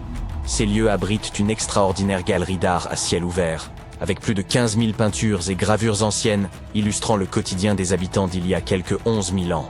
Enfin, si les gravures ne suffisent pas et que vous souhaitez découvrir un véritable désert transformé en jardin fleuri, un voyage en Californie s'impose. Vous pourrez y observer l'un des plus beaux phénomènes naturels, la superfloraison. Imaginez une explosion de couleurs, orange, vert, rose, dans un désert aride après plusieurs années de pluie dans des zones habituellement sèches. Ce spectacle éblouissant, visible depuis l'espace, fait du désert un tableau vivant d'une rare beauté. Ce phénomène rare se manifeste également dans d'autres zones arides et déserts, notamment en Afrique de l'Ouest et australe, en Australie occidentale et au Chili. Ces régions, où les étés sont torrides et secs, bénéficient en hiver d'un air doux et humide, offrant un cadre parfait pour une floraison spectaculaire. Les graines de fleurs enfouies dans les sables du désert peuvent patienter pendant des décennies avant de germer. Lorsque le soleil brûlant élimine toutes les herbes et que des précipitations suffisantes viennent humidifier le sol, c'est comme si les graines décidaient que leur heure est venue. À ce moment-là, des centaines de milliers de touristes affluent pour immortaliser ces paysages et partager leurs clichés enchanteurs sur les réseaux sociaux. Hélas, cet afflux représente une menace sérieuse pour ces fleurs fragiles. Si vous visitez de tels sites, veillez à ne pas... Lorsque vous pensez à la plage, la première chose effrayante qui vous vient à l'esprit, ce sont probablement les requins, n'est-ce pas? Ces pauvres bougres ont la mauvaise réputation d'être les grandes brutes de l'océan. Mais honnêtement, ils causent beaucoup moins de fatalités que les méduses, les algues et même le sable. Chaque année, des tonnes de gens se rendent à la plage pour profiter du soleil et se détendre près des vagues. Mais creuser des trous dans le sable peut s'avérer très risqué. En février 2024, un incident tragique s'est produit. Une fillette de 7 ans s'est retrouvée piégée à la suite de l'effondrement d'un trou d'environ 1,5 m de profondeur qu'elle avait creusé avec son frère. Malgré les efforts des passants pour la secourir, les secours sont arrivés trop tard. Vous pensez peut-être que creuser dans le sable est inoffensif, mais les trous profonds peuvent constituer un piège mortel. Le sable se définit par sa taille, et non par son matériau. Le sable de plage est généralement constitué de quartz, mais les régions tropicales peuvent être recouvertes de sable corallien. Le poids du sable dépend de ce dont il est fait. Le quartz pur est assez léger, environ 1044 kg par mètre cube sec, mais les sables plus mélangés peuvent être beaucoup plus lourds. Lorsque le sable est humide, il conserve bien sa forme. Mais une fois sec, c'est une toute autre histoire. Si vous creusez un trou et que le sable sèche, il risque de s'effondrer. Le danger augmente considérablement si quelqu'un se tient près du bord. Le poids de la personne rend le trou encore plus instable. Une fois que le sable commence à tomber, il remplit toutes les poches d'air, ce qui rend la respiration difficile pour les personnes piégées à l'intérieur. Sauver une personne dans un affaissement de sable n'est pas chose aisée. Le sable est lourd et ne cesse de s'effondrer. Les sauveteurs doivent donc agir rapidement. Dans l'idéal, ils disposent de 3 à 5 minutes avant que la personne piégée ne suffoque. Si vous vous retrouvez un jour dans une telle situation, il est conseillé d'exposer la bouche de la personne pour qu'elle puisse respirer pendant que quelqu'un d'autre travaille à la dégager. Si vous vous rendez à la plage, faites preuve de discernement en ce qui concerne les trous. La meilleure règle est de ne jamais creuser un trou plus profond que les genoux de la personne la plus petite de votre groupe. Il est également conseillé de combler les trous une fois que vous avez fini de jouer. Quelqu'un pourrait trébucher facilement dans un trou oublié, et même un trou peu profond peut causer des blessures. Entre 1997 et 1207, les trous dans le sable ont coûté la vie à 31 personnes aux États-Unis. Oui, en 10 ans seulement. Vous vous souvenez que je vous ai dit que les requins étaient responsables de moins de décès? De 1997 à aujourd'hui, en 27 ans, 29 personnes ont trouvé la mort prématurément aux États-Unis à cause des requins. Se rendre à la plage et n'y trouver qu'un tas d'algues? Une vraie déception. Mais si certaines algues sont tout à fait acceptables, même à déguster, d'autres peuvent me présenter de graves risques pour la santé, même si vous ne faites que vous en approcher. Les proliférations d'algues, ou marées rouges, se produisent lorsque les algues se développent de manière débridée. Ces efflorescences peuvent libérer de vilaines toxines qui sont néfastes pour les humains, les poissons, les crustacés et même les oiseaux. L'une des efflorescences algales les plus connues se produit presque chaque été sur la côte du golfe de Floride. Même celles qui ne sont pas toxiques peuvent perturber l'écosystème. Lorsque les algues se flétrissent et se décomposent, elles consomment tout l'oxygène de l'eau, laissant la faune et la flore marine littéralement à bout de souffle. Il faut absolument éviter de consommer des coquillages provenant de zones touchées par ces proliférations d'algues toxiques. En 1990, 6 pêcheurs ont failli connaître une fin tragique après avoir englouti des moules cuites à la vapeur qu'ils avaient ramassées près de Cape Cod, dans le Massachusetts. La baignade dans ces eaux ne présente pas toujours un risque sérieux pour la santé, mais elle reste déconseillée. Certaines personnes peuvent souffrir d'irritations cutanées ou de démangeaisons oculaires. Veillez également à ne pas vous baigner à proximité de poissons morts, car les bactéries nocives peuvent proliférer. Et si vous commencez à vous sentir bizarre après être entré dans l'eau, il est préférable de sortir et de vous rincer à l'eau douce immédiatement. Vous savez, ce n'est pas toujours un facteur spécifique qui rend certaines plages dangereuses. Parfois, les plages elles-mêmes sont pleines de surprises. Prenez par exemple Etty Bay ou Mission Beach en Australie. Vous aurez probablement à partager le sable avec des cassoars, les oiseaux les plus intimidants de la planète. Imaginez que vous vous apprêtiez à vous détendre et à prendre un bain de soleil, et que vous découvriez ces oiseaux géants incapables de voler, non loin de votre serviette. Ils ressemblent aux émeus, mais en plus effrayants. Ils peuvent peser plus de 72 kilos et peuvent être un peu agressifs. Alors méfiez-vous. Si ces oiseaux ne vous font pas peur, les plages de sable noir de Kilauea pourraient trop bien faire l'affaire. Elles ont l'air accueillantes, mais ces plages se trouvent juste à côté de l'un des volcans les plus actifs au monde, le mont Kilauea, qui est en éruption depuis 1984 et déverse sa lave brûlante dans l'océan. Mais ces eaux chauffées ne sont rien en comparaison de certaines plages hawaïennes. Se baigner à Hanakapiai Beach, sur la côte de Napali à Kauai, est une très mauvaise idée. La plage est tristement célèbre pour ses courants puissants, qui peuvent vous entraîner au large en un instant. Si vous vous retrouvez pris dans l'un de ces courants, vous serez très vite emporté à 10 km du rivage le plus proche. Les registres officiels font état d'au moins 30 décès, mais un panneau situé sur place en dénombre plus de 80. Les courants d'arrachement tirent l'eau vers le large et peuvent rapidement entraîner des personnes et des objets loin des eaux peu profondes situées près des plages. En général, ils se déplacent à une vitesse comprise entre 1,6 et 3,2 km par heure, mais ils peuvent atteindre les 8 km par heure. Les meilleurs nageurs professionnels ne sont pas aussi rapides. Ces courants sont particulièrement violents lorsque le ressac est important. Mais il ne faut jamais sous-estimer une étendue d'eau. Vous pouvez également trouver des courants d'arrachement à l'embouchure des rivières, dans les estuaires, et même à proximité des jetées. Il peut être difficile de les repérer. Si vous remarquez une zone d'eau agitée à la surface de l'océan, il s'agit peut-être d'un courant d'arrachement. Ces courants ne sont pas propres à un endroit particulier. On en trouve partout dans le monde. À Playa Zipolite, au Mexique, à Fraser Island, en Australie. La liste est longue. Un autre danger lié à l'eau est celui des vagues de bord. Il s'agit de vagues violentes qui viennent s'écraser directement sur la plage, souvent sur le sable. Imaginez la force d'une voiture venant s'écraser sur votre corps. C'est un peu ce que l'on ressent lorsqu'on rencontre une vague de bord. Ces vagues peuvent causer de graves blessures, en particulier au cou et à la colonne vertébrale, même si elles n'ont pas l'air énormes. Hawaï est réputé pour ses intenses vagues de bord, en particulier dans des endroits comme Keiki Beach, où les surfeurs se lancent à l'assaut du vent à la recherche de sensations fortes. Si vous vous rendez sur une plage hawaïenne, gardez un œil sur les vagues de bord et guettez toujours les sauveteurs. Les personnes qui aiment nager, jouer ou plonger dans l'océan sont souvent victimes de piqûres de méduses. Leurs longs tentacules libèrent du venin par l'intermédiaire de milliers de petits dards acérés. Cependant, pour nous, les humains, ce venin n'est généralement pas très grave.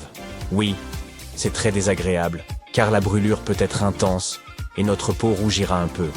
Mais c'est tout. Vous ne verrez même plus la zone piquée au bout de quelques jours. La plupart des piqûres de méduses guérissent d'elles-mêmes en quelques jours ou semaines, moyennant quelques soins maison, même si elles peuvent parfois déboucher sur des symptômes beaucoup plus graves. Toutefois, si vous vous trouvez dans les eaux côtières du nord de l'Australie et de la région Indo-Pacifique et que vous vous faites piquer par une méduse, vous risquez d'avoir de gros ennuis, mes amis. En effet, c'est dans cette région que vivent les méduses boîtes. Et elles ne plaisantent pas. Certaines personnes les ont à juste titre baptisées guêpes de mer. Ce sont probablement les méduses les plus dangereuses et les plus toxiques au monde. Leur piqûre est incroyablement atroce, à tel point que certaines victimes ont fait un arrêt cardiaque avant même d'avoir pu atteindre le rivage. Selon la rumeur, ces méduses seraient responsables de la mort de près de 80 personnes en Australie depuis que l'on a commencé à les répertorier. Alors, comment les reconnaître? Contrairement aux méduses ordinaires, les méduses boîtes sont bleu pâle et transparentes. Elles doivent leur nom au fait que vous survolez le désert du Sahara à bord d'un petit avion léger lorsque vous apercevez quelque chose de vraiment étrange.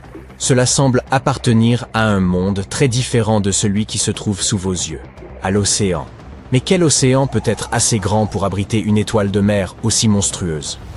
Vous descendez et vous vous rendez compte qu'il ne s'agit pas d'une étoile de mer, mais d'une dune imposante dont la forme est tout à fait unique. Et il y en a d'autres. De loin, ces magnifiques structures de sable ressemblent un peu à des pyramides. Elles ont un sommet pointu et des branches en étoile. Portant le nom de dunes étoilées, ce sont les plus grandes et les plus complexes dunes au monde. Les chercheurs ont découvert des formations similaires sur Mars, et même sur Titan, l'une des lunes de Saturne. Les dunes étoilées ne sont pas très rares. Elles sont particulièrement répandues dans le sud-est du Maroc, près de la frontière avec l'Algérie. C'est cette région que vous êtes en train de survoler, et la dune qui vous émerveille se nomme Lala Lalia. Il s'agit probablement de la plus célèbre d'entre elles. Une géante de 100 mètres de haut, les scientifiques pensent qu'elle s'est formée en moins d'1 millier d'années.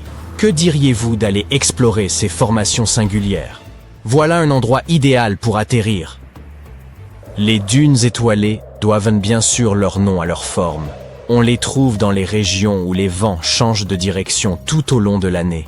Présentes à différents endroits de notre planète, il n'existe toutefois qu'une seule dune étoilée officielle dans le registre des roches, où sont consignées toutes les données géologiques relatives à l'évolution de la Terre. La dune étoilée en question se trouve en Écosse, et elle est très ancienne. Elle a environ 250 millions d'années. C'est tout ce que nous savons au sujet de ces formations si étranges, car nous ne savons pas ce qu'il nous faut chercher pour les identifier. Autre problème, les dunes étoilées se forment souvent dans des endroits reculés, ce qui les rend extrêmement difficiles à étudier. Imaginez que vous atteigniez le village le plus proche, que vous parcouriez ensuite je ne sais combien de kilomètres jusqu'à la dune elle-même, et que vous ayez ensuite à gravir plusieurs centaines de mètres de sable glissant. Tenteriez-vous l'aventure? Mais puisque vous avez déjà atterri et que la dune se trouve juste devant vous, pourquoi pas? Après tout, vous voilà arrivé dans un champ de dunes appelé Erg Shebi. Heureusement pour vous, cette zone est depuis longtemps un lieu de passage très fréquenté par les touristes. Regardez, au loin, il y a des hôtels et même une route praticable. Les scientifiques qui ont examiné Lala Lalia avant vous ont utilisé un géoradar pour en savoir plus sur cette formation de sable. Ce radar permet de détecter les plus infimes différences de taille entre les grains de sable ainsi que la teneur en eau sous la surface de la dune. Voilà comment il est possible de créer une image des couches intérieures de la dune. Attention, il s'en est fallu de peu. Vous voyez cette tranchée? Les chercheurs l'ont creusée pour y prélever des échantillons de sables enfouis et les analyser. Un processus vraiment intéressant. En effet, lorsqu'il est enfoui profondément, le quartz contenu dans le sable absorbe les radiations provenant des sources naturelles de notre planète. On peut donc comparer les grains de quartz à de minuscules batteries rechargeables. Ils peuvent stocker l'énergie qu'ils tirent de ces radiations. Une fois rentrés dans leur laboratoire, les chercheurs font en sorte que les grains libèrent cette énergie, qui se manifeste sous la forme de lumière. Les scientifiques mesurent ensuite cette luminosité, ce qui leur indique quand le sable a été exposé pour la dernière fois à la lumière du soleil. Lorsque les experts qui ont creusé ces tranchées ont regardé à l'intérieur de l'Alalalia, ils ont été stupéfaits. L'énorme formation était en fait très jeune, pour une dune bien sûr. On s'attendrait à ce qu'une dune de plusieurs centaines de mètres de haut soit assez ancienne, c'est-à-dire qu'elle date de plusieurs milliers ou dizaines de milliers d'années. Mais ce n'est pas le cas ici. La partie supérieure de la dune a eu 900 ans tout récemment. Mais regardez le sable près de la base de la dune, oui, juste là. Il a été enfoui il y a environ 12 ou 13 000 ans, comme les plus anciennes dunes de la région. Ces vieilles dunes ont été actives pendant quelques milliers d'années, puis quelque chose a mal tourné. Pendant 8000 ans, le sable ne s'est plus accumulé à cet endroit. Un mystère? Les scientifiques ont peut-être une explication. Une première période de calme a eu lieu à une époque où le climat était chaud et humide. Oui, nous parlons bien du Sahara. Cela remonte à environ 11 700 ans. C'était la fin de la dernière période glaciaire et le début d'une nouvelle ère, l'Holocène. Et devinez quoi? Le Sahara est alors devenu vert. Il a commencé à fleurir comme un joli jardin botanique. Des plantes ont commencé à pousser un peu partout, stabilisant le sable. Si vous aviez visité la région à cette époque, vous ne l'auriez pas reconnu. En revanche, vous auriez probablement croisé des humains errant de marécage en marécage et chassant pour se nourrir. Des chercheurs ont trouvé des fragments de poterie et des outils en pierre sur l'un des versants de l'Alalalia. Oui, les dunes de sable se forment et se déplacent tout au long de leur vie, engloutissant et protégeant les vestiges que nous laissons sur notre passage. Il vous suffit de creuser suffisamment et vous trouverez quelque chose qui vous ouvrira une fenêtre sur le passé. Il peut s'agir de fossiles anciens, de coquillages, de coraux ou de plantes préhistoriques. Ces fossiles nous fournissent des informations précieuses sur l'histoire de notre planète et sur les êtres qui ont habité ces régions. Cela peut paraître surprenant, mais dans le désert du Sahara, des scientifiques ont découvert des reptiles marins et des poissons fossilisés bien préservés dans les couches inférieures de ces anciennes dunes de sable. Ce sont les vestiges de l'époque où la mer recouvrait le Sahara il y a des millions d'années. Quoi qu'il en soit, si vous voulez survivre, il est temps de quitter cet ancien paradis. Il y a 4000 ans, la période humide s'est achevée et le Sahara s'est à nouveau asséché. Notons que notre dune n'a pas commencé à se former tout de suite. Pendant un certain temps, le sable s'est déplacé ici et là, mais ne s'est pas accumulé. Il est également possible que la dune ait commencé à se développer à un autre endroit. C'est une théorie intéressante. Les scientifiques ont en effet récemment découvert que l'Alalalia se déplace d'environ un demi-mètre par an et qu'elle accumule environ 6400 tonnes de sable chaque année. Si votre voyage dans les dunes vous a inspiré et que vous souhaitez maintenant en explorer d'autres, j'ai une mauvaise nouvelle à vous annoncer. Hélas, même s'il existe des dunes étoilées un peu partout dans le monde, elles sont très difficiles à détecter. Le problème, c'est qu'elles sont énormes, mais qu'elles n'ont pas de signes distinctifs. Il vous faut donc de très grands lits de roches exposés si vous voulez avoir une vue suffisamment large pour identifier une dune étoilée. Et il existe certainement des endroits où il est possible d'effectuer de telles recherches. Mais il vous faudra savoir reconnaître tout un ensemble de caractéristiques diverses. Et en étant très attentif et en étudiant beaucoup, vous tomberez peut-être un jour sur l'une de ces mystérieuses dunes étoilées. Commentez ci-dessous si vous souhaitez partir à la recherche d'une de ces merveilles. En attendant, poursuivons notre voyage. Vous décidez de vous reposer et vous commencez à descendre le long de la dune. C'est alors que vous entendez des bruits étranges et inquiétants. Y a-t-il des fantômes dans les environs? Ne vous inquiétez pas, vous êtes en sécurité. Avez-vous déjà entendu parler d'un phénomène appelé sable chantant? En descendant une pente sablonneuse, vous déplacez les grains de sable qui viennent se frotter les uns contre les autres, créant cette sinistre musique. À chaque pas, le sable sous vos pieds s'anime comme un chœur de fantômes sifflant et chuchotant. Ces bruits vont du bourdonnement sourd aux gémissements aigus. C'est comme si une symphonie d'un autre monde résonnait dans les dunes. Mais bien sûr, les scientifiques ont leur propre explication. Ils attribuent ce phénomène aux bonnes conditions atmosphériques, ainsi qu'à la taille, à la forme et à la teneur en eau des grains. Vous avez presque atteint le pied de la dune, mais attention à ne pas glisser. Lorsqu'une dune de sable atteint un certain degré d'inclinaison, elle forme une pente, et elle devient très glissante.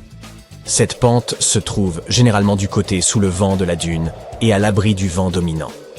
Les grains de sable commencent à s'accumuler du côté exposé au vent, rampant lentement le long de la pente douce de la dune. À un moment, ils atteignent le sommet. La gravité prend le dessus, et ils commencent à glisser vers le bas, déclenchant un effet de cascade. On dirait une avalanche miniature, et mieux vaut ne pas se trouver sur son chemin. Nous ne qualifierions pas cette île de mystique sans les récits décrivant les géants qui l'habitent. L'île de Gozo, située à Malte, sert de toile de fond à une légende ancienne. Malte, nation insulaire nichée dans la mer Méditerranée, au sud de l'Europe, occupe une position stratégique exceptionnelle. Au fil de son histoire, elle a été gouvernée par de nombreuses civilisations, parmi lesquelles les Phéniciens, les Grecs, les Romains et les Carthaginois. Par une nuit glaciale, il y a plusieurs millénaires, un fermier aperçut le ciel virer à l'orange, puis au rouge, avant d'entendre un bruit sourd retentir. Bien que le sol tremblât légèrement, il ne s'agissait pas d'un séisme. En scrutant la forêt, il distingua une silhouette colossale, plus haute que les arbres. Approchant avec précaution, il réalisa qu'il s'agissait d'une femme, une géante, qui se présenta sous le nom de Sansuna. Contrairement aux terribles géants décrits dans de nombreux récits, Sansuna ne nourrissait aucune intention de détruire l'humanité. Bien au contraire, elle se montrait bienveillante et généreuse. Elle révéla aux fermiers que son peuple pouvait aider à défendre leurs terres contre les envahisseurs. Les habitants furent intrigués par cette proposition, d'autant plus que, située sur une route commerciale stratégique, Malte était fréquemment la cible d'invasions. La légende raconte que Sansuna s'installa à Malte et ne tarda pas à se mettre à l'œuvre. Mais son travail ne consistait pas en de simples tâches. Elle transportait des monolithes gigantesques sur son épaule pour édifier un temple monumental appelé Gantija, signifiant la tour des géants. Elle accomplissait cet exploit tout en portant sur l'autre épaule son enfant, mi-humain, mi-géant. Selon certains récits, Sansuna se nourrissait exclusivement de haricots et de miel, bien que d'autres substituent le miel par de l'eau. Ce qui prête à sourire, c'est que Malte, malgré sa modeste taille, 10e plus petit pays au monde, aurait été la terre d'accueil de géants. Allez comprendre. Le temple évoquait un immense jeu de Tetris, certaines pierres atteignant le poids impressionnant de 20 éléphants. Ces blocs monolithiques sont si massifs que les spécialistes estiment qu'il aurait fallu la force conjointe de 50 hommes pour en soulever un seul. Aussi captivante que soit cette histoire, les humains n'ont jamais prouvé l'existence réelle des géants, rendant ce récit hautement improbable. Certains textes anciens mentionnent brièvement une espèce de géant appelé Néphilims. Ces derniers auraient été des colosses terrifiants, responsables de nombreux ravages sur Terre, avant de disparaître au moment du déluge. Cependant, aucune preuve tangible de leur existence n'a jamais été découverte, jusqu'à l'apparition d'un élément intrigant. L'archéologie maltaise a mis au jour plusieurs découvertes étonnantes au fil des années, dont l'une des plus marquantes est connue sous le nom de crâne de l'hypogée. Ce terme, d'origine grecque, signifie « souterrain ». Ce site extraordinaire fut découvert au cours de la première décennie du XXe siècle, lorsqu'un appel urgent parvint au directeur du Musée national de Malte. Des ossements remarquables avaient été déterrés par accident, nécessitant son expertise immédiate. L'hypogée se présentait comme une véritable ville souterraine, composée de labyrinthes et de salles réparties sur plusieurs niveaux. Ces structures avaient été taillées dans un calcaire similaire à celui utilisé pour les temples maltais situés en surface. L'hypogée regorgeait de précieuses reliques et d'artefacts inestimables. Les chercheurs ont rapidement établi que l'hypogée servait de lieu de dernier repos pour les habitants de l'époque. Parmi les découvertes figuraient de nombreux ossements, squelettes et surtout des crânes. Ces derniers n'étaient pas des crânes humains classiques, mais appartenaient à la catégorie dite allongée. Plus intriguant encore, ces crânes ont été dissimulés au public pendant de nombreuses années, alimentant des spéculations et donnant naissance à une multitude de théories. Cette découverte a constitué un tournant pour l'archéologie maltaise, même si les scientifiques se sont retrouvés démunis face à cette énigme. Certains se sont interrogés sur l'origine de ces crânes, se demandant s'ils étaient naturels ou avaient été altérés, en sachant que certaines cultures utilisaient des techniques de déformation crânienne. D'autres chercheurs ont évoqué des hypothèses plus audacieuses, allant des petits hommes gris aux géants légendaires. Certains suggèrent même que ces crânes allongés pourraient être des sculptures dédiées à des divinités venues d'ailleurs. Faute de preuves pour confirmer ces théories, une question demeure. qui étaient réellement les bâtisseurs des temples mégalithiques de Malte. Examinons les faits établis par les scientifiques. Les temples mégalithiques de Malte se dressent depuis 3500 ans avant notre ère, ce qui les rend encore plus anciens que les pyramides d'Égypte. La véritable énigme réside dans le fait que ces édifices aient été érigés bien avant l'apparition de l'écriture. Pourtant, leur construction nécessitait des compétences technologiques avancées que l'on peine à expliquer. Le temple de Gantija semble défier toute logique humaine par son ampleur. Le temple sud possède un couloir bordé de 4 salles ovales, évoquant la forme d'un grand trèfle. Dans l'une de ces salles, les archéologues ont découvert des autels ornés de motifs en spirale. Ces structures, vraisemblablement utilisées à des fins rituelles, témoignent de l'importance des pratiques spirituelles chez les premiers Maltais. Le temple nord, bien que similaire dans sa conception, est plus modeste et dispose d'une entrée si basse qu'elle oblige les visiteurs à se courber pour y pénétrer. Ce détail pourrait symboliser un geste de déférence envers les divinités vénérées en ces lieux.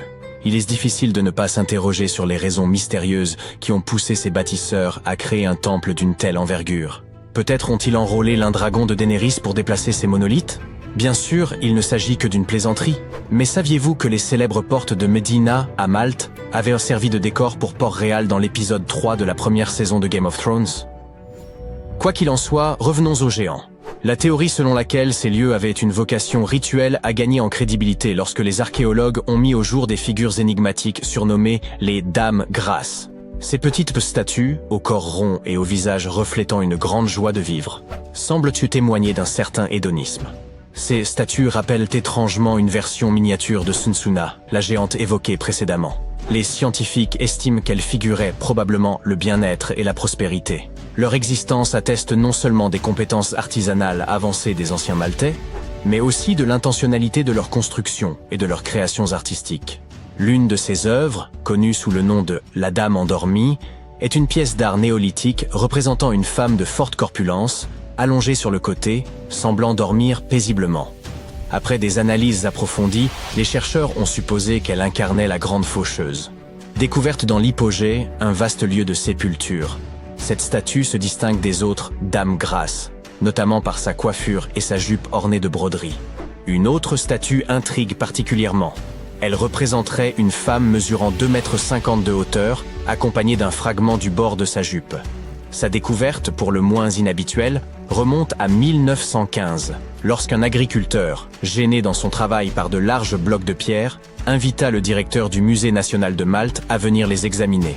Pour certains, cette trouvaille constitue la preuve de l'existence de Sunsuna, tandis que d'autres restent sceptiques. Et ce n'est pas tout. L'endroit où cette statue gigantesque a été trouvée abritait l'un des sites archéologiques les plus impressionnants de Malte, les temples de Tarsien. Construits à partir de blocs de calcaire, certains mesurent dans 6 mètres de haut et pèsent environ 20 tonnes. En poursuivant ces fouilles, le directeur du musée, un certain Zamit, découvrit plusieurs sites similaires, tous composés de pierres mégalithiques. Ces structures, attribuées à des agriculteurs de l'âge de pierre ayant vécu sur une île isolée de la Méditerranée il y a des milliers d'années, défient toute logique. Il suffit d'observer les temples de Mnajdra. Il pourrait y bien représenter le tout premier calendrier au monde. Lors des équinoxes, le soleil traverse directement l'entrée principale et éclaire l'axe central du temple. Quant aux solstices, ils offrent 2 variations remarquables. Pendant le solstice d'été, les rayons illuminent le bord du mégalithe, situé à gauche de l'entrée, tandis qu'en hiver, ils se déplacent vers la droite. C'est là une démonstration fascinante de précision astronomique. Et que dire des structures de Al-Tarxien, déjà mentionnées? Ce complexe est considéré comme le plus ancien de tout Malte. Il a été édifié pour permettre des offrandes animales aux divinités. Une théorie confirmée par la découverte de nombreux ossements enfouis dans le sol. Les fouilles ont également révélé une riche collection de motifs en spirale, suggérant que les habitants utilisaient également cet espace pour des rituels religieux.